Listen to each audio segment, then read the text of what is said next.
Hello everyone, स्वागत है आप सभी का पीसीएस बाई तरुण चैनल पर। जैसे कि आप सभी को पता है कि मध्य प्रदेश की ध्यान में रखते हुए टेस्ट को हम लगा रहे हैं एमपीपीएससी की, जो कि आकार 2026 की टेस्ट को लगा रहे हैं। आज की जो हमारी टेस्ट यहाँ पर होने वाली है, ज्योग्राफी की क्वेश्चन की बात करेंगे, जो कि बहुत ही ज्यादा महत्वपूर्ण है। चलिए शुरुआत करेंगे आज के अपने हम पहले क्वेश्चन से। तो आज का हमारा पहला क्वेश्चन कहता है, कथन ए और कारण है, इनमें से कौन सा ऑप्शन आपका सही है। चलिए बात की जाए, पश्चिमी तट की तुलना में पूर्वी तट चक्रवातों के द्वारा अधिक प्रभावित होता है। तो पश्चिमी तट ये भारत का हो जाता है, ये आपका वेस्ट वाला, ये आपका ईस्ट वाला। कह रहा है कि पश्चिमी तट की तुलना में जो पूर्वी तट है वो चक्रवातों के द्वारा अधिक प्रभावित होता है। बिल्कुल बात ठीक कह रहा है। ये भारत का पूर्वी तट उत्तर पूर्वी व्यापारिक पवनों की मेखला में पड़ता है। बिल्कुल ठीक है, उत्तर नॉर्थ ईस्ट की जो आपकी मेखला पड़ती है व्यापारिक पवनों की, उस मेखला में यह पड़ता है। तो दोनों ऑप्शन कहेंगे हम बिल्कुल करेक्ट हैं। ऑप्शन हमारा यहाँ पर ए आर दोनों सही हो जाएंगे, लेकिन हम ये कह सकते हैं कि व्याख्या इसकी जो है सही नहीं कर रहा है, जबकि ऑप्शन जो है यहाँ पर दोनों आपके ठीक है। नेक्स्ट क्वेश्चन की बात करेंगे, चक्रवात असना ने भारत के किन राज्यों को प्रभावित किया है। तो चक्रवात असना आया था, आप सभी को पता होगा, एक साइक्लोन आया था असना नाम से। भारत के किन राज्यों को प्रभावित किया था। आप कहेंगे गुजरात को, मध्य प्रदेश को एवं राजस्थान को। गुजरात, मध्य प्रदेश, राजस्थान को चक्रवात असना के द्वारा जो है प्रभावित किया था। भारी वर्षा और बाढ़ का सामना जो यहाँ पर करना पड़ा था। तो आपको ध्यान रखना है, चक्रवात असना जो है मध्य प्रदेश से प्रभावित होने वाला राज्य था। नेक्स्ट आता है क्वेश्चन, भारत का कौन सा शहर भूकंप आपदा जोखिम सूचकांक में सबसे अधिक संवेदनशील सेंसिटिव माना जाता है। तो बात की जा रही है कि भूकंप आपदा जोखिम सूचकांक में सबसे अधिक संवेदनशील माना जाने वाला शहर कौन सा है। दिल्ली, कोलकाता, लखनऊ या फिर भोपाल। तो आपका ऑप्शन यहां पर सही रहेगा, दिल्ली आपका सबसे ज्यादा भूकंप के मामले में सबसे जोखिम भरा शहर है।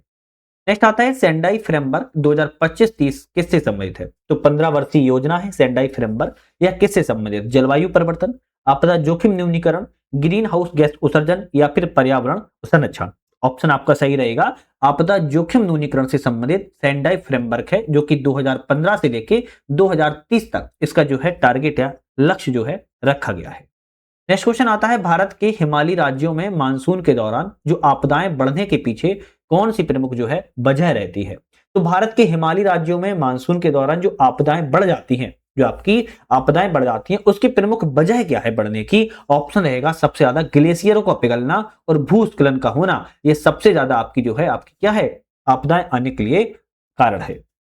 नेक्स्ट आता है, चक्रवात दाना। अभी हमने आसना चक्रवात की बात की थी, अब आता है चक्रवात दाना ने अक्टूबर 2024 में भारत के किन किन राज्यों को प्रभावित किया है। तो चक्रवात दाना के द्वारा पूछ रहा है कौन से राज्य। तो आपके एक तो उड़ीसा राज्य, दूसरा आपका पश्चिम बंगाल राज्य। तो आपका ऑप्शन रहेगा बंगाल की खाड़ी में आया था, ये आपका पश्चिम बंगाल और उड़ीसा राज्य जो है, दोनों राज्य चक्रवात दाना के द्वारा जो है प्रभावित हुए थे। कौन से, चक्रवात दाना से जो है प्रभावित होने वाले उड़ीसा एवं पश्चिम बंगाल राज्य थे। नेक्स्ट क्वेश्चन आता है, कौन सा रणनीति उड़ीसा राज्य द्वारा अपनाई गई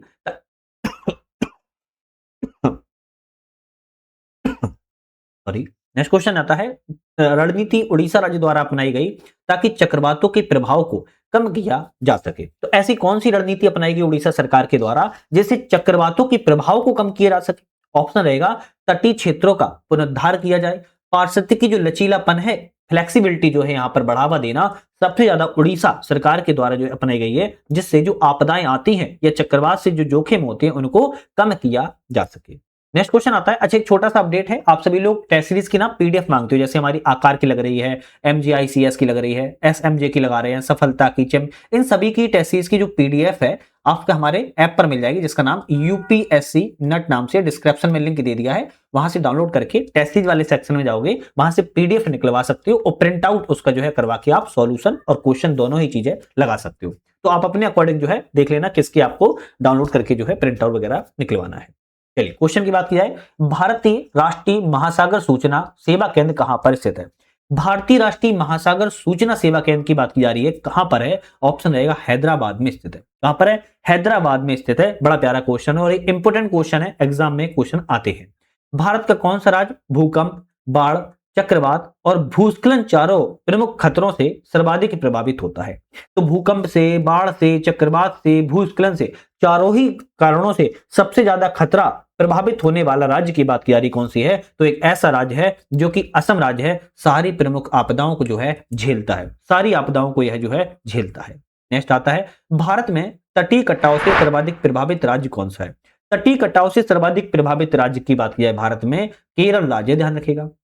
भारत का अर्धशुष्क क्षेत्र जो सूखा प्रवण है, कैसा है? अर्धशुष्क क्षेत्र है, लेकिन यह सूखा प्रवण क्षेत्र है, किस मुख्य भौगोलिक क्षेत्र को सम्मिलित करता है? तो अर्धशुष्क क्षेत्र है, सूखा प्रवण क्षेत्र है, लेकिन भौगोलिक रूप से किस चीज को शामिल किया जाता है? दक्कन के पठार एवं मध्य भारत को यह शामिल करता है। ए ऑप्शन आपका यहाँ पर करेक्ट है। नेक्स्ट क्वेश्चन आता है, राष्ट्रीय चक्रवात जोखिम समन परियोजना का वित्त पोषण मुख्य रूप से किस अंतरराष्ट्रीय संस्था के द्वारा किया जाता है? राष्ट्रीय चक्रवात जोखिम समन परियोजना का जो वित्त पोषण है, कौन सी आपकी इंटरनेशनल जो ऑर्गेनाइजेशन है उसके द्वारा किया जाता है? ऑप्शन रहेगा वर्ल्ड बैंक। कौन सा? विश्व बैंक के द्वारा जो है आपका क्या करती है? वित्त पोषण जो है करती है। जलवायु परिवर्तन का स्वास्थ्य पर प्रत्यक्ष प्रभाव क्या होता है? तो जलवायु परिवर्तन पर स्वास्थ्य पर सीधा प्रभाव क्या होगा? आप कहेंगे संक्रामक रोगों में वृद्धि हो जाती है। किसमें? संक्रामक रोगों में जो है वृद्धि हो जाती है, उसको हम सीधा सीधा जलवायु परिवर्तन पर अपनी हेल्थ पर जो है प्रभाव देखते हैं। संयुक्त राष्ट्र के खाद्य एवं कृषि संगठन FAO ने किस वर्ष को अंतरराष्ट्रीय मिलेट वर्ष के रूप में घोषित किया है? इंपोर्टेंट क्वेश्चन है। संयुक्त राष्ट्र के द्वारा खाद्य एवं कृषि संगठन ने किस वर्ष को अंतरराष्ट्रीय मिलेट वर्ष घोषित किया हुआ है? 2023 को अंतरराष्ट्रीय मिलेट वर्ष या मोटा अनाज वर्ष के रूप में घोषित किया था। ये इंपोर्टेंट क्वेश्चन है, इसको थोड़ा ध्यान जरूर रखिएगा। चलिए नेक्स्ट क्वेश्चन तरफ बढ़ेंगे। नेक्स्ट क्वेश्चन आता है, 2018 की केरल बाढ़ मुख्य रूप से किस मानव जनित कारकों से अत्यधिक तीव्र हुई थी? तो 2018 में जो केरल में एक बाढ़ आई थी जो कि मानव जनित कारणों से आई थी, लेकिन ऐसा कौन सा मानव जनित कारण हो गया था जिससे और ज्यादा ये अपनी जो है चरम अवस्था पर पहुंच गई थी? तो आप कहेंगे जलाशय में प्रबंधन की त्रुटि थे। हमने देखे सामने आई थी कि जलाशय जो है आपके बांध जो हैं, उन बांधों में कहीं ना कहीं क्या थी? त्रुटि सामने आई थी कि एरर हो गया था, इसलिए उसकी क्षमता जो है कम थी, पानी ज्यादा आ गया, वर्षा होती है तो यही कारण एक सबसे ज्यादा बाढ़ के बन जाते हैं। बंगाल की खाड़ी की तुलना में अरब सागर में चक्रवातों की कम संख्या मुख्य रूप से किस वायुमंडलीय कारक से है जो चक्रवात पथ को प्रभावित करता है? तो बंगाल की खाड़ी की तुलना में जो अरब सागर में चक्रवातों की कम संख्या है वह किस वायुमंडलीय कारक से है ना? सीधी सी बात ये पूछ रही है, तो आप कहेंगे अत्यधिक पवन कर्तन के कारण है। अब बहुत सारे लोगों को ये शब्द ही समझ नहीं आ रहे होंगे क्या है ना? तो आप थोड़ा सा ज्योग्राफी की डिटेल्स वाली वीडियो पढ़ो, है ना, या फिर आप लोग अपनी किताब पढ़ो, समझ में आ जाएगा। बंगाल की खाड़ी की तुलना में जो अरब सागर में चक्रवात की कम संख्या है उसके प्रमुख कारण पवन कर्तन जो है वो आपका क्या है? सबसे ज्यादा प्रभावित करने वाले कारण है, क्योंकि देखा जाता है कि आपके क्या होते हैं अरब सागर में 10 से 15 पवन कर्तन नॉट्स जो है वायुमंडल की ऊंचाई दूरी की जो है हवा की गति और दिशा है, अचानक परिवर्तन हो जाता है वहां और चक्रवात जो है बिखेर देता है। जबकि बंगाली खाड़ी में क्या होता है? कम कम पवन जो टकराव होता है, जिससे क्या होता है? कम देखने को मिलता है। तो ये सबसे ज्यादा प्रमुख कारण देखने को मिलते हैं। राजस्थान में 60% क्षेत्र सूखा प्रभावित है। यहां थार रेगिस्तान में मानसून की अनियमितता ने किस प्रकार के पारिस्थितिक प्रभाव को उत्पन्न किया हुआ है? राजस्थान में 60% क्षेत्र सूखा प्रभावित है। थार रेगिस्तान में मानसून की अनियमितता ने किस प्रकार के पारिस्थितिक प्रभाव को उत्पन्न किया हुआ है? तो आप कहेंगे वनस्पति हानि से जैव विविधता का यहां पर ह्रास देखने को सबसे ज्यादा देखने को मिलता है। तो सी ऑप्शन आपका यहां पर करेक्ट है। भारत के संदर्भ में जल मौसमी आपदा कौन सी है? तो जल मौसमी आपदा की बात करिए भारत के संदर्भ में कौन सी है? बादल फटना एक मौसमी आपदा के रूप में जो है जाना जाता है। नेक्स्ट आता है कि भारत में चक्रवातों का नामकरण किस संस्था के द्वारा किया जाता है? भारत में चक्रवात आते हैं वह कौन सी संस्था नामकरण करती है? भारत मौसम विज्ञान विभाग के द्वारा चक्रवातों के नामकरण जो है किए जाते हैं। ए ऑप्शन आपका यहां पर बिल्कुल करेक्ट है। नेक्स्ट आता है, किस चक्रवात ने भारत के पश्चिमी तट को प्रभावित किया था?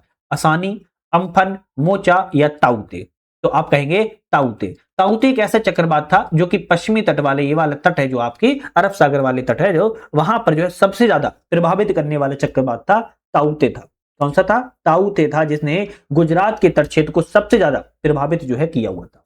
भारत में हीट वेव घोषित करने के लिए मैदानी क्षेत्रों में किस स्थान का अधिकतम तापमान कम से कम कितना होना चाहिए? हीट वेव अगर घोषित करना है किसी क्षेत्र में तो मैदानी क्षेत्र में वहां का कम से कम 40 डिग्री सेल्सियस से कम तो हो ही नहीं सकता, इतना तो होना चाहिए, तब हम जो है हीट वेव के रूप में जो है घोषित कर सकते हैं। नेक्स्ट आता है, पश्चिमी घाट में भूस्खलन का मुख्य कारण क्या है जो हिमालयी क्षेत्रों के भूस्खलन से भिन्न है?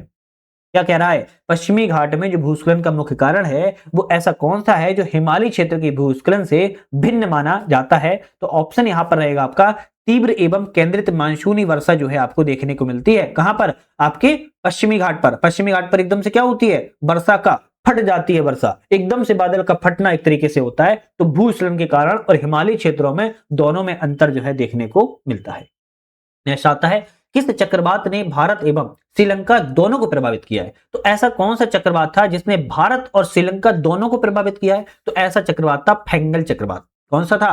फेंगल चक्रवात था जिसने भारत एवं श्रीलंका दोनों ही देशों को जो है प्रभावित किया हुआ था।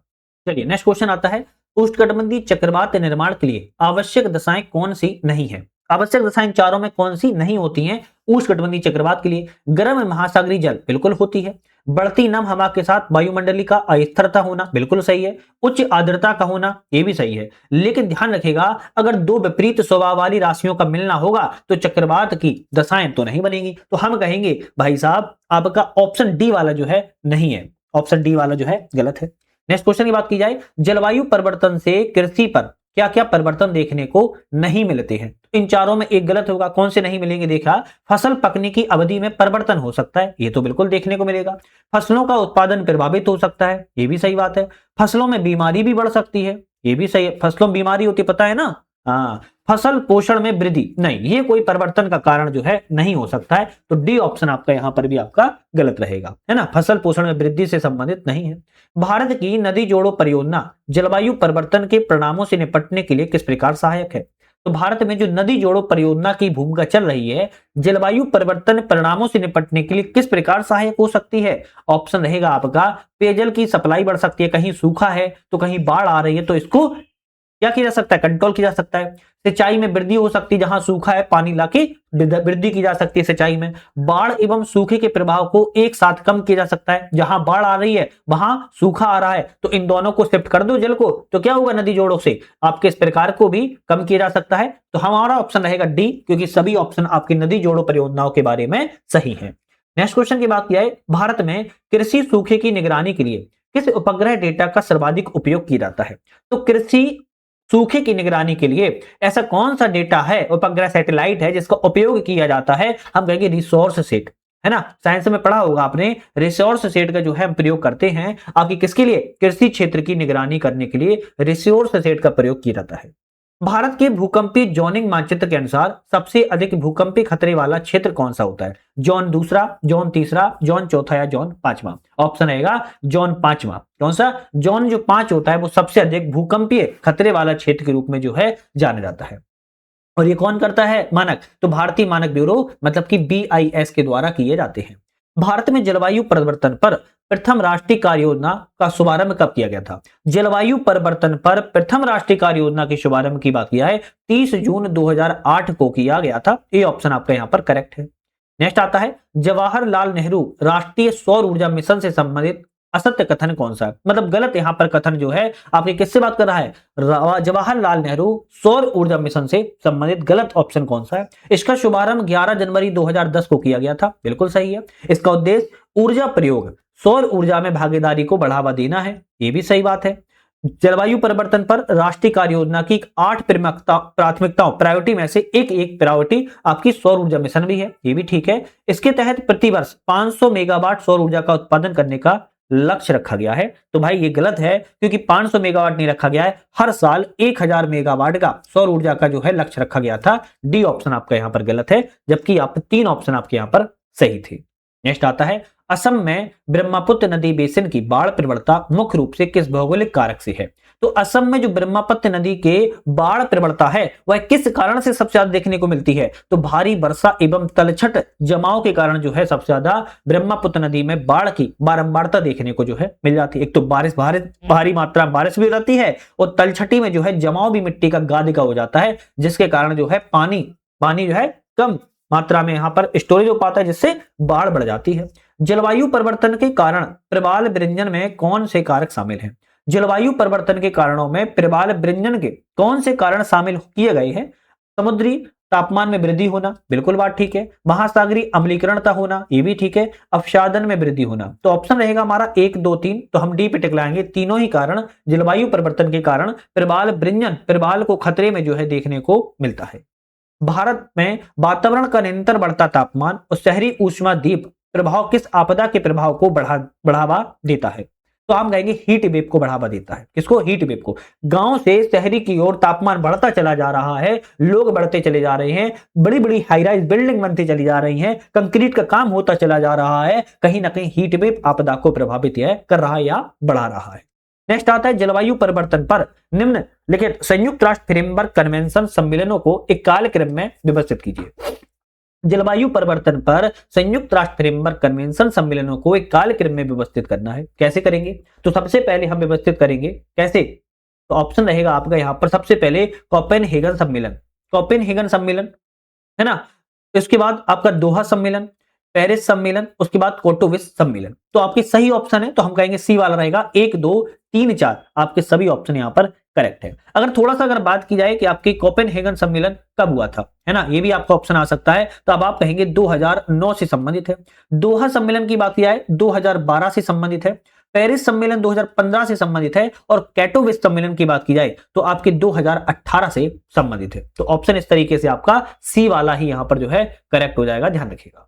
नेक्स्ट आता है रिएक्टर पैमाने पर भुज भूकंप की तीव्रता कितनी मापी गई है? रिएक्टर पैमाने पर जो भुज भूकंप की तीव्रता है 7.7 जो है मापी गई थी। बड़ा प्यारा छोटा क्वेश्चन था। गैस जो धान के खेतों से उत्सर्जित होती है, वायुमंडल के तापमान में वृद्धि करती है, वह कौन सी गैस है? तो धान के खेतों में एक याद रखो, मीथेन गैस सबसे ज्यादा उत्सर्जित होती है। कौन सी? मीथेन गैस का उत्सर्जन होता है और वायुमंडल में तापमान में टेम्परेचर को बढ़ावा देती है। ऑप्शन डी वाला करेक्ट है। कथन और कारण आता है भारत की जनसंख्या वृद्धि दर 1951 से 81 के दौरान सबसे अधिक रही है। क्या ये सही है? हम कहेंगे बात तो बिल्कुल ठीक है। 1921 को भारत की जनसंख्या वृद्धि का महाविभाजक वर्ष के रूप में जाना जाता है। भाई ये भी सही है। तो ऑप्शन हम कहेंगे दोनों कथन यहां पर जो है सही है। 1921 को भारत का जनसंख्या का महाविभाजक वर्ष घोषित किया जाता है और 1951 से 1981 तक बोला जाए तो क्या रहा है? जनसंख्या वृद्धि का सबसे अधिक स्तर देखने को मिला हुआ है। चलिए नेक्स्ट क्वेश्चन की बात करेंगे। 2011 की जनगणना के अनुसार 0 से 6 वर्ष की आयु समूह का कुल जनसंख्या में अनुपात लगभग कितना था? तो 2011 की जनगणना के अनुसार कहा जा रहा है कि 0 से 6 वर्ष की आयु का जो कुल जनसंख्या का अनुपात है वह कितना है? तो आपका ऑप्शन रहेगा 13.1% है। बी ऑप्शन आपका यहाँ पर करेक्ट है। महाराष्ट्र के काली मिट्टी के क्षेत्र में कपास को गन्ने की फसल से प्रतिस्पर्धा का सामना करना पड़ रहा है, इसका कारण क्या है? कह रहा है कि महाराष्ट्र की जो काली मिट्टी के क्षेत्र है उसमें कपास के गन्ने को फसल के लिए प्रतिस्पर्धा कंपटीशन का सामना करना पड़ रहा है, जिसका कारण क्या है? तो सिंचाई सुविधाओं के प्रसार के कारण इस क्षेत्र में गन्ने की जो फसल है अधिक लाभप्रद होती है, जिसके चलते काली मिट्टी में कपास और गन्ने के लिए जो है कंपटीशन बढ़ गया है। कौन सी गैस ग्लोबल वार्मिंग के लिए उत्तरदायी है? तो एक ऐसी गैस होती है जो ग्लोबल मतलब कि तापमान बढ़ाने के लिए उत्तरदायी होती है, कार्बन डाइऑक्साइड गैस होती है। सी ऑप्शन यहां पर आपका सही है। नेक्स्ट बात की जाए भारत में पलायन से संबंधित कथनों पर विचार करें, कौन सा ऑप्शन सही है? तो पलायन जो होती है एक स्थान से दूसरे स्थान पर बात की जा रही, कौन सा ऑप्शन सही है? महिलाओं में पलायन का मुख्य कारण रोजगार है, भाई गलत ऑप्शन है। पुरुषों में पलायन का मुख्य कारण विवाह है, अरे भाई ये भी कारण है। तो ऑप्शन कहेंगे हम ना तो पहला सही है ना ही ऑप्शन दूसरा ऑप्शन जो है सही है। महिलाएं जो होती हैं शादी के उपरांत पलायन करती हैं, जबकि पुरुष जो होते हैं रोजगार को लेके पलायन करते हैं। तो एक दूसरे से अगर मिला देंगे तब सही हो जाएगा, लेकिन वैसे जो है गलत लिखा हुआ है। राज्य है और लिंगानुपात है, कौन सा राज्य का लिंगानुपात कौन सा है इसकी बात की जा रही है। जैसे केरल की बात की जाए तो 1084 लिंगानुपात है। हरियाणा की बात की जाए तो आपका 879 लिंगानुपात है। पंजाब की बात की जाए तो पंजाब का बोलेंगे 895 लिंगानुपात है और तमिलनाडु की बात किया तो 996 लिंगानुपात है। ऑप्शन आपका यहाँ पर जो है बी वाला बिल्कुल करेक्ट है। नेक्स्ट बात की जाए राज्य है जनसंख्या वृद्धि दर है, कौन सा राज्य कितनी जनसंख्या की दर से वृद्धि जो है कर रहा है? अगर बात की जाए यहां पर हम बात की जाए तो ऑप्शन रहेगा केरल। केरल की बात की जाए तो 4.9% से वृद्धि कर रहा है। मेघालय की बात किया 27.80% से वृद्धि हो रही है। उत्तर प्रदेश की अगर बात की जाए उत्तर प्रदेश के 20.1% से वृद्धि हो रही है, जबकि राजस्थान की 21.3% से वृद्धि हो रही है। ऑप्शन जो होगा वो हमारा सी वाला यहां पर करेक्ट हो जाएगा। चलिए नेक्स्ट क्वेश्चन तरफ बढ़ेंगे। भारत की 2011 की जनगणना के अनुसार ग्रामीण क्षेत्रों से शहरी क्षेत्रों की ओर जो प्रवास के बढ़ने का मुख्य कारण नहीं था। तो नहीं था पूछ रहा है, कौन सा कारण था, ये नहीं था। शिक्षा और रोजगार की तलाश ये कारण रहता है, स्वास्थ्य सुविधाओं का होना ये भी एक कारण रहता है, औद्योगिकीकरण भी एक कारण रहता है, लेकिन स्वच्छ वातावरण एक कारण रहता है क्या, तो हम कहेंगे नहीं, डी ऑप्शन आपका यहाँ पर गलत है। नेक्स्ट बात की जाए, गेहूं की अच्छी खेती के लिए कौन सा पारिस्थितिक समुच्चय आवश्यक है। गेहूं की अगर अच्छी खेती हो, इसके लिए एक पारिस्थितिक तंत्र होना चाहिए, एक पारिस्थितिक समुच्चय होना चाहिए। वो कौन सा होना चाहिए, आप कहेंगे मध्यम तापमान हो और मध्यम वर्षा हो, गेहूं की फसल जो है सबसे बढ़िया तरीके से उपज हो पाएगी। किस समूह की फसलें नगदी फसल कहलाती हैं, तो एक ऐसा समूह होता है, ग्रुप होता है जो कि नगदी फसलों के रूप में जाना जाता है। कपास, गन्ना और केला ये तीनों ही आपकी नगदी फसलों के रूप में या व्यापारिक फसलों के रूप में जो है जाना जाता है। भारत में सर्वाधिक प्रवास किस प्रकार का है, तो भारत में प्रवास की पूछ रहा है, किस प्रकार का प्रवास है, आप कहेंगे ग्रामीण से शहरी की ओर प्रवास देखने को मिलता है। बी ऑप्शन करेक्ट है, ग्रामीण से शहरी की ओर भारत में प्रवास देखने को मिलता है। नेक्स्ट ऑप्शन की बात की जाए, जूट के संबंध में गलत ऑप्शन कौन सा है, तो जूट के संबंध में गलत ऑप्शन बात की जा रही है। भारत में जूट को सफेद सोना कहा जाता है। सफेद सोना की बात किया तो कपास को कहते हैं, ना कि जूट को कहते हैं। लो, एक पहला ही ऑप्शन गलत है, जबकि इसका उपयोग मुख्य रूप से बोरे, रस्सी और पैकेजिंग सामग्री के लिए किया जाता है। बिल्कुल सही है। पश्चिम बंगाल जूट का प्रमुख उत्पादक राज्य है, ये भी सही है। जूट का उत्पादन जलोढ़ एवं दोमट मिट्टी में अधिक होता है, ऑप्शन जो है डी भी सही है। तो बी, सी, डी सही है, जबकि ए ऑप्शन गलत है। निम्नलिखित कथनों पर विचार करें और यहां पर दोनों में सही ऑप्शन कौन सा है। 2011 की जनगणना के अनुसार सर्वाधिक अनुसूचित जनजाति जनसंख्या वाला राज्य मध्य प्रदेश राज्य है। बिल्कुल बात ठीक है। 1,53,00,000 से आसपास जो है आपकी अनुसूचित जनजाति जनसंख्या पाई जाती है। भारत की 2011 की जनगणना के अनुसार सर्वाधिक अनुसूचित जाति जनसंख्या वाला राज्य पंजाब है। तो ऑप्शन कहेंगे ये तो गलत है, क्योंकि आपका उत्तर प्रदेश है, ना कि आपका पंजाब है। तो केवल पहला सही है, जबकि दूसरा ऑप्शन गलत है। नेक्स्ट आता है कि भारत की 2011 की जनगणना के अनुसार में सर्वाधिक दशकीय जनसंख्या वृद्धि करने वाले राज्यों का सही क्रम कौन सा है। तो सर्वाधिक दशकीय वृद्धि जनसंख्या में बात की जा रही कौन सा अवरोही क्रम है, तो बात किया है तो मेघालय, फिर आपका अरुणाचल प्रदेश, उसके बाद बिहार, है ना। मेघालय ने बात किया तो 29.9%, अरुणाचल प्रदेश की बात किया 26%, वहीं बिहार की बात किया तो 25.4% दशकीय जनसंख्या में वृद्धि जो है की हुई है। तो बी ऑप्शन आपका करेक्ट है। तो हमने यहाँ पर 50 क्वेश्चनों को अभी तक जो है लगा लिया है। 51 नंबर के क्वेश्चन की बात की जाए, कौन सा राज्य भारत में गन्ने का सबसे बड़ा उत्पादक है। एक ऐसा राज्य है जो गन्ने का सबसे बड़ा उत्पादक राज्य है, उत्तर प्रदेश राज्य है। उत्तर प्रदेश राज्य गन्ने के मामले में सबसे बड़ा उत्पादक राज्य है। जनसंख्या वर्ष 2001 से 2011 के मध्य में भारत में जनसंख्या घनत्व में कितने अंकों का अंतर आया। 2001 से 2011 की बात किया तो 10 साल हो जाते हैं। 10 सालों में जनसंख्या के घनत्व में कितने अंकों का अंतर आया है, इसकी बात की जा रही है। तो ऑप्शन रहेगा आपका सी, 57 अंकों का अंतर आया है। 2001 में बात की जाए कितना था, तो 325 था। कितना, 325। और 2011 में आते आते 382 हो गया है। तो आपके 57 अंकों का अंतर देखने को डायरेक्ट तौर पर मिला हुआ है।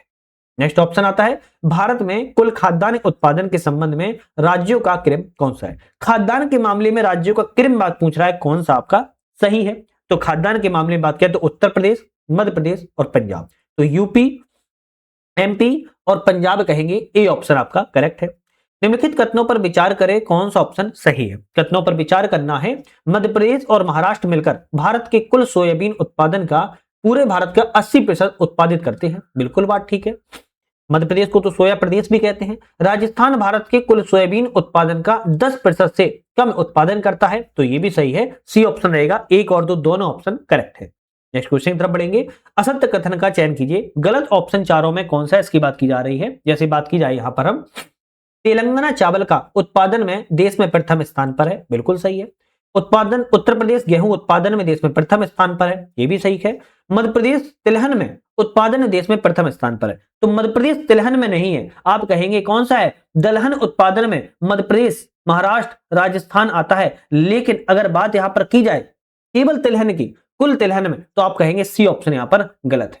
सी ऑप्शन जो है गलत है, ध्यान रखिएगा, है ना। तो ऑप्शन राजस्थान कुल दलहन में उत्पादन में देश में तीसरे स्थान पर है, आप कहेंगे बिल्कुल बात ठीक है, राजस्थान तीसरे स्थान पर है। लेकिन ऑप्शन में था तिलहन, तो आप कहेंगे सी ऑप्शन गलत है।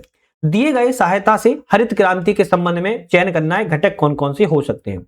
हरित क्रांति के घटकों की अगर हम बात की जाए तो उच्च उत्पादन वाली किस्मों के बीज, बिल्कुल बात ठीक है। सिंचाई का प्रयोग, ये भी ठीक है। खाद्यान्न की पोषण गुणवत्ता में कमी नहीं, ये ऑप्शन गलत है। ग्रामीण सड़कों एवं विपणन, मार्केटिंग, ग्रामीण सड़कें होंगी, अच्छा माल मार्केटिंग होगा तब तो बढ़िया है। तो 1 2 4 सही है, ऑप्शन रहेगा बी वाला यहां पर सही है।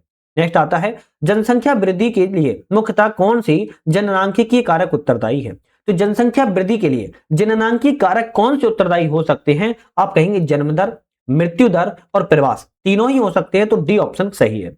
2011 की जनगणना के अनुसार भारत में ग्रामीण दशकीय वृद्धि दर कितनी है? 2011 की जनगणना के अनुसार भारत में ग्रामीण दशकीय वृद्धि दर की बात जारी कितनी है? 12.3% है। कितना? 12.3% है। 2011 की जनगणना के अनुसार राष्ट्रीय लिंग अनुपात क्या है? राष्ट्रीय लिंग अनुपात बात की रही है 943, 943 है। ए ऑप्शन आपका जो है यहां पर करेक्ट हो जाएगा, ए ऑप्शन करेक्ट हो जाएगा। नेक्स्ट बढ़ते हैं क्वेश्चन पर। 2011 की जनगणना के अनुसार ही किस राज्य की जनसंख्या वृद्धि दर ऋणात्मक रही है? तो ऋणात्मक कौन सी राज्य की रही है? तो ऑप्शन कहेंगे नागालैंड राज्य की ऋणात्मक रही है ना। ऋणात्मक कितनी रही है? -0.58% जो है ऋणात्मक रही है नागालैंड की। 2011 की जनगणना के अनुसार ही सर्वाधिक जनसंख्या वाले राज्यों का सही क्रम क्या है? तो आपका ऑप्शन देखो, अब उत्तर प्रदेश उत्तर प्रदेश उत्तर प्रदेश है ना। अब सीधी सी बात है कि उत्तर प्रदेश तो पक्का है, तो हम कहेंगे उत्तर प्रदेश, महाराष्ट्र, बिहार, पश्चिम बंगाल। तो ऑप्शन ए सही हो जाएगा। जनसंख्या वृद्धि में उत्तर प्रदेश आ जाएगा, फिर उसके बाद महाराष्ट्र आ जाता है, फिर बिहार आ जाता है, फिर आपका पश्चिम बंगाल आ जाएगा। नेक्स्ट बात करेंगे 2011 की जनगणना के में भारत का जनसंख्या घनत्व कितना है? तो जनसंख्या घनत्व की बात की जाए भारत का 382 है। कितना है जनसंख्या घनत्व भारत का? 382 है, ध्यान रखिएगा। प्रति वर्ग किलोमीटर में रहने वाले लोगों की औसत जो संख्या होती है उसको जनसंख्या घनत्व के रूप में जानते हैं। 2011 की जनगणना के अनुसार सर्वाधिक जनसंख्या घनत्व वाले राज्यों का सही क्रम क्या है? सबसे ज्यादा जनसंख्या घनत्व वाले राज्यों के क्रम की बात की जा रही क्या है? ऑप्शन कहेंगे बिहार, पश्चिम बंगाल, केरल, फिर उत्तर प्रदेश। ये आपका सबसे ज्यादा जनसंख्या घनत्व वाले क्रम है। अब बिहार की बात किया तो 1106 प्रति व्यक्ति वर्ग किलोमीटर है। 1106 प्रति व्यक्ति वर्ग किलोमीटर है। जबकि बात किया पश्चिम बंगाल की तो 1028 प्रति व्यक्ति वर्ग किलोमीटर है। केरल का 860 है और उत्तर प्रदेश का 829 है। ठीक है, चलिए बात की जाए नेक्स्ट क्वेश्चन की। भारत की जनसंख्या में जनगणना में 10 की वृद्धि दर में सबसे अधिक कमी किस दशक में दर्ज की गई है? तो 10 सालों में सबसे ज्यादा जनसंख्या में 10 की वृद्धि दर में कमी की बात किया है 2001 से 2011 के दौरान सबसे ज्यादा कमी देखने को मिली है। 2011 की जनगणना में भारत की साक्षरता दरों का विचार कौन सा यहां पर सही है? चलिए बात की जाए तो पुरुष साक्षरता 80.9% बिल्कुल करेक्ट है। महिलाओं का साक्षरता 64.96%, ये भी ठीक है। कुल साक्षरता की बात की जाए तो कुल साक्षरता 69 नहीं आएगी, जबकि कुल साक्षरता 72.98% जो है रही थी। तो ऑप्शन रहेगा पहला और दूसरा तो सही है, जबकि तीसरा ऑप्शन यहां पर गलत था। नेक्स्ट क्वेश्चन की तरफ बढ़ेंगे। नेक्स्ट क्वेश्चन आता है कि न्यूनतम जनसंख्या घनत्व वाला राज्य कौन सा है? तो न्यूनतम जनसंख्या घनत्व वाले राज्य की बात किया है, ऑप्शन याद करने की आवश्यकता नहीं है, अरुणाचल प्रदेश राज्य है। अरुणाचल प्रदेश राज्य है। प्रति वर्ग किलोमीटर बात किया तो 17 प्रति वर्ग किलोमीटर में एक व्यक्ति जो है निवास करता है। फसल एवं प्रमुख उत्पादक राज्यों के संबंध में कौन सा ऑप्शन यहां पर सही है? फसल और उत्पादक, कौन सा फसल के लिए कौन सा उत्पादक है, इसकी बात यहां पर जो है की जा रही है। तो यहां पर बात की जाए मक्का के लिए, है ना, मक्का की बात की जाए तो आप कहेंगे मक्का के लिए कर्नाटक, बिहार, मध्य प्रदेश है, तो हम कहेंगे कर्नाटक आ गया, बिल्कुल ठीक है। दूसरा आता है कपास के लिए। कपास के लिए गुजरात है, कपास के लिए गुजरात है, महाराष्ट्र है और तेलंगाना है ना। तो आप कहेंगे यहां पर कपास, महाराष्ट्र और तेलंगाना। तो ये आपका फसलों में उत्पादकों में नहीं आया, क्यों? कर्नाटक तो टॉप पर था, जबकि कपास जो है तीसरे नंबर पर तेलंगाना आ रहा है। चना में बात किया है तो मध्य प्रदेश टॉप पर है, बिल्कुल ठीक है। सरसों में बात किया तो राजस्थान टॉप पर है, ये भी ठीक है। तो ऑप्शन 1 3 4 ऑप्शन रहेगा 1 3 4, तो सी वाला ऑप्शन यहां पर सही है। चलिए नेक्स्ट क्वेश्चन आता है कि भारत के किस क्षेत्र को हरित क्रांति के सफल क्रियान्वयन के लिए हरित क्रांति का पालना कहा जाता है? तो ऐसा कौन सा क्षेत्र है जिसे हरित क्रांति का पालना कहते हैं? आप कहेंगे पंजाब के, कौन से? पंजाब हरियाणा क्षेत्र को हरित क्रांति, ग्रीन रेवोल्यूशन के लिए जो है पालने के रूप में जाना जाता है। आर्थिक सर्वेक्षण 2024-25 के अनुसार वित्त वर्ष 2021 तक सकल फसली क्षेत्र में सिंचाई कवरेज कितनी प्रतिशत हो गया है? 55% हो गया है। याद कर लेना, 55% हो चुका है, 55%। किस भूभाग में सीढ़ीनुमा खेती अपनाना सबसे अधिक जरूरी और लाभकारी माना जाता है? सीढ़ीनुमा खेती को अपनाना कौन से भाग में सबसे जरूरी और लाभकारी माना जाता है? पहाड़ी वाले जो ढलान होते हैं वहां पर, अगर पहाड़ी पे इस तरीके से पहाड़ी होते हैं तो वहां पर खेती को सीढ़ीनुमा जो है बनाया जाता है, तभी वह काम करेगी, अन्यथा वह बेकार हो जाएगी खेती। केंद्रीय स्तर पर अनाज कि बफर स्टॉक का रखरखाव और सार्वजनिक वितरण के लिए बड़े पैमाने पर खरीद बिक्री का कौन से संस्थान के द्वारा की जाती है? तो एफसीआई करती है, भारतीय खाद्य निगम, भारतीय खाद्य एफसीआई के द्वारा बड़े स्तर पर अनाज की बफर स्टॉक का क्या करती है? रखरखाव करती है। सार्वजनिक रूप से इसका वितरण के लिए पैमाने पर खरीद बिक्री के संस्थान के रूप में यह कार्य करती है। नेक्स्ट क्वेश्चन की तरफ बढ़ेंगे। भारत में न्यूनतम समर्थन मूल्य की औपचारिक सिफारिश करने वाला निकाय कौन सा है? तो एमएसपी की औपचारिक सिफारिश करने वाला निकाय की बात किया है तो सीएसीपी, कृषि लागत एवं मूल्य आयोग है। इसके फुल फॉर्म भी याद कर लेना भाई, फुल फॉर्म भी डायरेक्ट तौर पर आते हैं, ध्यान रखना है। भारत में दालों की औसत उत्पादकता अनाज जैसे धान एवं गेहूं के मुकाबले कम रहने का मुख्य कारण क्या है? ऑप्शन रहेगा दालों का अधिकांश उत्पादन वर्षा पर निर्भर क्षेत्रों पर होता है, यह सबसे ज्यादा जो है कारण माना उत्पादकता के मामले में माना जाता है।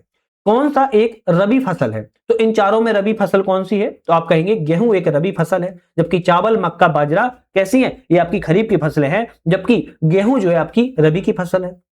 भारत में कॉफी उत्पादन के संबंध में कौन सा कथन गलत है? भाई कॉफी उत्पादन के मामले में गलत ऑप्शन कौन सा है? कर्नाटक भारत का सबसे बड़ा कॉफी उत्पादक राज्य है, बिल्कुल सही है।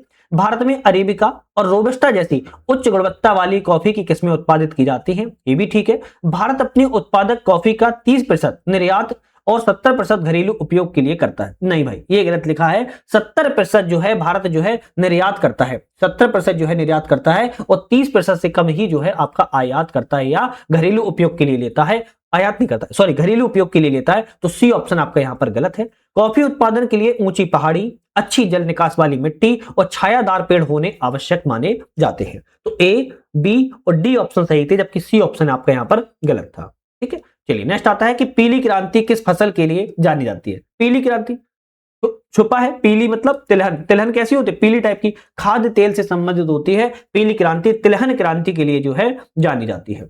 मोटे अनाज जैसे ज्वार, बाजरा, रागी की खेती के लिए किस प्रकार की मिट्टी एवं जलवायु जो है उपयुक्त होती है? आप कहेंगे बलुई मिट्टी होनी चाहिए, कम वर्षा होनी चाहिए। मोटे बाजरा, अनाज, रागी के लिए सबसे बढ़िया जो है आपकी जलवायु मिट्टी जो है देखने को मिलती है। भारत में उगाए जाने वाले रेशम की सबसे प्रसिद्ध किस्म कौन सी है, जिसका उत्पादन मुख्य रूप से कर्नाटक में होता है? रेशम की पूछ रहा है कि रेशम की किस्म कौन सी है जिसका उत्पादन कर्नाटक में किया जाता है? मलबरी किस्म है। कौन सी है? मलबरी किस्म है। शहतूत रेशम जिसको कहते हैं वही आपकी मलबरी रेशम के रूप में जो है जानी जाती है। डी ऑप्शन सही है। भारत एक ऐसा देश है जहां पर चारों किस्में मिलती हैं, एरी, टसर, मूंगा एवं शहतूत या मलबरी। तो शहतूत को ही मलबरी भी कहते हैं। ये रेशम की किस्में हैं जो कर्नाटक में उगाई जाती है या पाई जाती है। 2011 की जनगणना के कितने राज्यों की जनसंख्या घनत्व 1000 से अधिक है? तो ऐसे कितने राज्य हैं जहां की जनसंख्या घनत्व 1000 से भी ज्यादा है? तो आप कहेंगे 2 राज्य हैं। कौन कौन से राज्य हैं? एक तो आपका बिहार राज्य है, बिहार राज्य है। दूसरा आपका कौन सा राज्य है? पश्चिम बंगाल, वेस्ट बंगाल राज्य है। बिहार की बात की जाए तो 1106 प्रति व्यक्ति वर्ग किलोमीटर है और पश्चिम बंगाल का 1028 प्रति व्यक्ति वर्ग किलोमीटर है।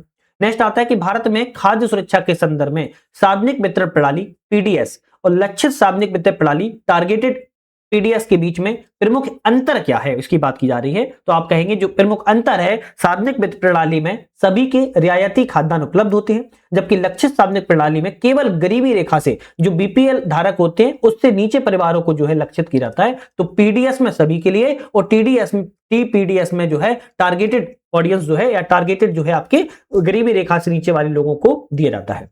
विश्व बैंक की रिपोर्ट के अनुसार अर्निंग्स ऑफ ग्रोथ 2023 के अनुसार भारत में खाद्य सुरक्षा को प्रभावित करने वाला सबसे बड़ा कारक क्या है?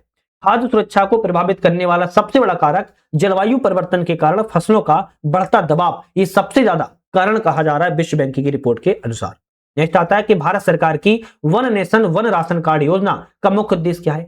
एक राशन कार्ड एक नेशनल के लिए कौन सी योजना का मुख्य उद्देश्य है? आपका ऑप्शन रहेगा जितनी भी प्रवासी श्रमिक होते हैं देश में कहीं भी राशन प्राप्त करने में सक्षम हो सके, इसके लिए कहा जा रहा है कि एक राशन कार्ड हो और एक भारत में कहीं भी घूम फिर के जो है आप अपना राशन कार्ड जो है दिखाकर राशन प्राप्त कर सकते हैं। तो one nation one ration card. राष्ट्रीय खाद्य सुरक्षा अधिनियम 2013 के अनुसार कौन सा कथन भोजन का अधिकार को परिभाषित करता है? भोजन के अधिकार को परिभाषित करने वाला कौन सा है? एक कानूनी अधिकार है। भोजन मिलना एक कानूनी अधिकार के अंतर्गत आता है। एनएफएसए 2013 ने कहा है, एनएफएसए 2013 के अनुसार कहा गया है कि भोजन को प्राप्त करना या भोजन का अधिकार जो है एक कानूनी अधिकार के दायरे में आता है। आर्टिकल 21 के तहत, जीवन के अधिकार में आर्टिकल 21 के तहत जो है आता है, ध्यान रखिएगा। वर्तमान में जनगणना भारत की प्रवास की गणना की किन आधारों पर की जाती है? वर्तमान में भारत की जनगणना में प्रवास की गणना किन आधारों पर की जाती है? आप कहेंगे एक तो जन्म के आधार पर की जाती है, दूसरा निवास के आधार पर की जाती है, कार्य का स्थान शामिल नहीं होता है। ए ऑप्शन आपका यहां पर करेक्ट है। नेक्स्ट आता है प्रधानमंत्री पोषण शक्ति निर्माण। प्रधानमंत्री पोषण शक्ति निर्माण का उद्देश्य क्या है? तो प्रधानमंत्री पोषण शक्ति निर्माण का उद्देश्य है स्कूलों में जो नामांकन है उसको बढ़ाना, बच्चों की पोषण की स्थिति को सुधार करना, इसका सबसे बड़ा क्या है? उद्देश्य है। भारत में खाद्य सुरक्षा की चुनौती से संदर्भ में जलवायु स्मार्ट कृषि की अवधारणा का क्या अर्थ है? भारत में जो खाद्य सुरक्षा की चुनौतियां बनती चली जा रही हैं उसके लिए जलवायु स्मार्ट कृषि की अवधारणा का क्या उद्देश्य हो सकता है? आप कहेंगे कृषि उत्पादकता और आय को बढ़ावा देना, जलवायु परिवर्तन के लिए अनुकूलन करना और ग्रीन हाउस गैस का उत्सर्जन कम करना, इसका सबसे बड़ा जो है आपका क्या है? उद्देश्य या अर्थ है। नेक्स्ट क्वेश्चन तरफ बढ़ेंगे। भारतीय खाद्य सुरक्षा में हिडन हंगर क्या है? छुपी हुई भूख की अवधारणा का क्या अर्थ होता है? हिडन हंगर का छुपी हुई भूख का भारतीय खाद्य सुरक्षा में क्या मतलब होता है, क्या अर्थ होता है? आप कहेंगे, क्या कहेंगे? आप कहेंगे कि पर्याप्त कैलोरी का सेवन करना, लेकिन आवश्यक सूक्ष्म पोषक तत्वों जिसमें कमी हो जाती है माइक्रो न्यूट्रिएंट्स की, वो आपकी छुपी हुई भूख का जो है कारण बन जाता है। खाना तो दिया लेकिन खाने में क्या है? पोषक तत्व है ही नहीं, है ना, तो उसको हिडन छुपी हुई क्या कहते हैं? भूख कहते हैं। भारत में द्वितीय हरित क्रांति की आवश्यकता क्यों महसूस की गई? तो पहली हरित क्रांति के दौरान सभी फसलों को उत्पादन को बढ़ावा नहीं दिया गया था, पता होगा, गेहूं और चावल को ही दिया गया था, बिल्कुल सही है। पहली हरित क्रांति का प्रभाव केवल कुछ ही राज्यों तक सीमित रहा, ये भी ठीक है। पर्यावरण पर नकारात्मक प्रभाव को कम करने के लिए भी इसको द्वितीय हरित क्रांति लाई गई है। तो तीनों ही ऑप्शन सही है, तो डी हो जाएगा। सभी ऑप्शन यहां पर हमारे करेक्ट है। नेक्स्ट आता है द्वितीय हरित क्रांति में मुख्यतः किस क्षेत्र में ध्यान केंद्रित किया गया है? तो दूसरी हरित क्रांति में टिकाऊ समावेशी कृषि का विकास जो है किया गया है। टिकाऊ समावेशी कृषि का विकास किया जा रहा है। सदाबहार क्रांति की अवधारणा किसने दी और जो कि द्वितीय हरित क्रांति का एक प्रमुख घटक भी है? सदाबहार क्रांति की अवधारणा किसके द्वारा दी गई? आप कहेंगे एम एस स्वामीनाथन के द्वारा दी गई थी। इंपोर्टेंट क्वेश्चन है, एम एस स्वामीनाथन ने दी हुई थी। हरित क्रांति की शुरुआत भारत के किस दशक में की गई? हरित क्रांति की शुरुआत भारत के 1960 के दशक में की गई थी। आपको पता होगा 1966 से 67 के दौरान जो है हरित क्रांति लाई गई थी, तो 1960 के दशक में हरित क्रांति की शुरुआत जो है की गई थी। हरित क्रांति का मुख्य उद्देश्य क्या था? हरित क्रांति का मुख्य उद्देश्य भारत को खाद्यान्न में आत्मनिर्भर बनाना, ये सबसे बड़ा जो है उद्देश्य देखने को मिला हुआ था। नेक्स्ट आता है कौन सी योजना द्वितीय हरित क्रांति से जुड़ी हुई है? तो ऐसे में से कौन सी योजना है जो दूसरी हरित क्रांति से जुड़ी हुई है? प्रधानमंत्री फसल बीमा योजना। प्रधानमंत्री फसल बीमा योजना दूसरी हरित क्रांति से जुड़ी हुई है। चावल की फसल के लिए आवश्यक भौगोलिक दशाएं के बारे में कौन सा ऑप्शन गलत है? चावल की आवश्यक दिशाओं के बारे में औसत तापमान 25 डिग्री सेल्सियस होना चाहिए, बिल्कुल ठीक है। औसत वर्षा 150 सेंटीमीटर तक होनी चाहिए, बिल्कुल सही है। चावल के लिए काली मिट्टी की आवश्यकता होती है, नहीं भाई, चावल के लिए काली मिट्टी की आवश्यकता की बात यहां पर जो है गलत लिखा हुआ है। चिकनी या दोमट मिट्टी की आवश्यकता होती है, सी ऑप्शन गलत है, ध्यान रखिएगा। भारत में तिलहन उत्पादन के अग्रणी राज्य कौन से? तिलहन के लिए अग्रणी राज्य की बात की जा रही है। आप कहेंगे तिलहन के लिए राजस्थान राज्य जो है टॉप पर है, राजस्थान राज्य अग्रणी है। राष्ट्रीय खाद्य सुरक्षा मिशन 2007 के संदर्भ में प्रारंभ फसलों को कौन से शामिल किए गए थे? तो राष्ट्रीय खाद्य सुरक्षा मिशन जब 2007 में लाया गया था, कौन सी फसलों को जो है शामिल किया गया था? तो एक तो आपका चावल को, दूसरा गेहूं को, तीसरा आपका दाल को, मोटे अनाज को शामिल नहीं किया गया था। 1, 2, 4 ऑप्शन यहां पर सही, सी वाला सही है। प्रधानमंत्री गरीब कल्याण अन्न योजना के संबंध पर विचार करें, कौन सा ऑप्शन सही है? तो ऑप्शन की बात किया है, इसे वर्ष 2020 में लागू किया गया या प्रारंभ किया गया, सही है। इसके तहत राशन कार्ड धारकों को प्रति व्यक्ति 5 किलोग्राम खाद्यान्न मुफ्त में उपलब्ध कराने की व्यवस्था की गई है, ये भी ठीक है। प्रारंभ में योजना दिसंबर 2022 के लिए शुरू की गई थी, लेकिन वर्तमान में 2028 तक के लिए इसको बढ़ा दिया गया है। तो तीनों ऑप्शन सही हैं, आप कहेंगे डी ऑप्शन सही हो जाएगा। नेक्स्ट आता है 2011 की जनगणना के अनुसार भारत में प्रवासियों का प्रतिशत कितना है। भारत में प्रवासियों के प्रतिशत की बात की जा रही है, कितना है, तो भारत में प्रवासियों का प्रतिशत की बात किया है 37.6% भारत में प्रवासियों का प्रतिशत देखने को मिलता है। भारत में द्वितीय हरित क्रांति कब प्रारंभ की गई। भारत में दूसरी हरित क्रांति अप्रैल 2006 में प्रारंभ की गई थी। अप्रैल 2006 में भारत में दूसरी हरित क्रांति को जो है लाया गया है, ध्यान रखिएगा। भारतीय मृदा विज्ञान संस्थान की स्थापना कब और कहां की गई। भारतीय मृदा विज्ञान संस्थान की स्थापना 1988 में भोपाल में की गई थी। ए ऑप्शन आपका यहां पर सही है। तो मध्य प्रदेश में की गई थी, ध्यान रखिएगा, 1988 भोपाल में। तो आज हमने यहां पर अपने आकार की टेस्ट सीरीज के 100 क्वेश्चनों को लगाया, जो कि बहुत ज्यादा महत्वपूर्ण थे। तो आप हमारे ऐप पर विजिट कर लेना है, यूपीएससी नेट ऐप है, डिस्क्रिप्शन में लिंक दे दिया है हमने, वहां से पीडीएफ वगैरह डाउनलोड आप लोग जो है करके प्रिंट आउट निकलवा सकते हो। सॉल्यूशन और क्वेश्चन दोनों ही चीजों का अपने आराम से आप जो है पेपर वर्क कर सकते हो। तो वीडियो पर बने रहने के लिए आप सभी का बहुत बहुत धन्यवाद।